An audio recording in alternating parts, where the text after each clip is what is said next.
कुंडलिनी शक्ति जागरण में मुख्य भूमिका ध्यान की होती है। इससे पहले कि हम अपने चक्रों के जागरण विधि जाने, ध्यान क्या है, ध्यान करने से क्या लाभ है और ध्यान की हानियां क्या हैं, ध्यान को किस प्रकार प्रयोग करना है, हम यह सब आज इस वीडियो में जानेंगे।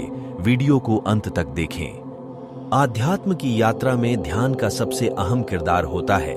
ध्यान हिंदू धर्म, भारत की प्राचीन शैली और विद्या के संदर्भ में महर्षि पतंजलि द्वारा विरचित योग सूत्र में वर्णित अष्टांग योग का एक अंग है। ये 8 अंग यम, नियम, आसन, प्राणायाम, प्रत्याहार, धारणा, ध्यान तथा समाधि है।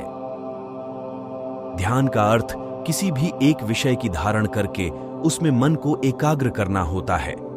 मानसिक शांति, एकाग्रता, दृढ़ मनोबल, ईश्वर का अनुसंधान, मन को निर्विचार करना, मन पर काबू पाना जैसे कई उद्देश्यों के साथ ध्यान किया जाता है। ध्यान का प्रयोग भारत में प्राचीन काल से किया जाता है तथा भारत में प्राचीन काल से ही गुरुकुल में ध्यान की प्रक्रिया चलाई जाती है और ध्यान करना भारत में खोजा गया है। ध्यान की विधि। ध्यान करने के लिए व्यक्ति की रुचि के अनुसार अनेक प्रकार की विधि है, जिसमें से कुछ इस प्रकार की है।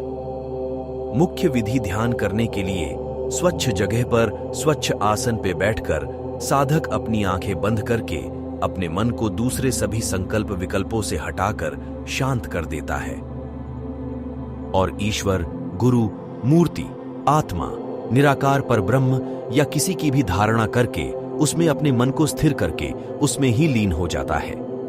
जिसमें ईश्वर या किसी की धारणा की जाती है उसे साकार ध्यान, और किसी की भी धारणा का आधार लिए बिना ही कुशल साधक अपने मन को स्थिर करके लीन होता है, उसे योग की भाषा में निराकार ध्यान कहा जाता है। गीता के अध्याय में श्री कृष्ण द्वारा ध्यान की पद्धति का वर्णन किया गया है। ध्यान करने के लिए पद्मासन, स्वस्तिकासन अथवा सुखासन में बैठा जा सकता है। शांत और चित्त को प्रसन्न करने वाला स्थल ध्यान के लिए अनुकूल है। रात्रि, प्रातःकाल या संध्या का समय भी ध्यान के लिए सही माना गया है। ध्यान के साथ मन को एकाग्र करने के लिए प्राणायाम, नाम स्मरण, जप, त्राटक का भी सहारा लिया जा सकता है।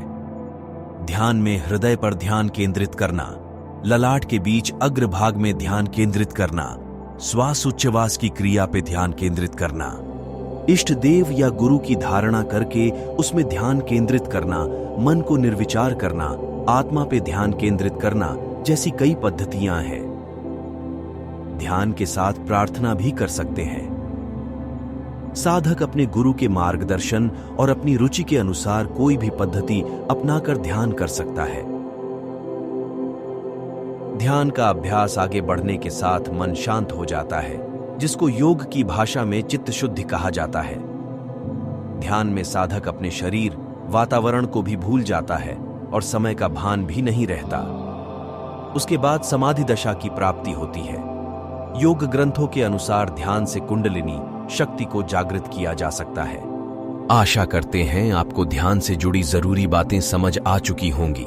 इसके पश्चात अब हम अगले वीडियो में अपने शरीर के पहले कुंडलिनी चक्र, मूलाधार चक्र के बारे में जानेंगे। वीडियो को अंत तक देखने के लिए धन्यवाद।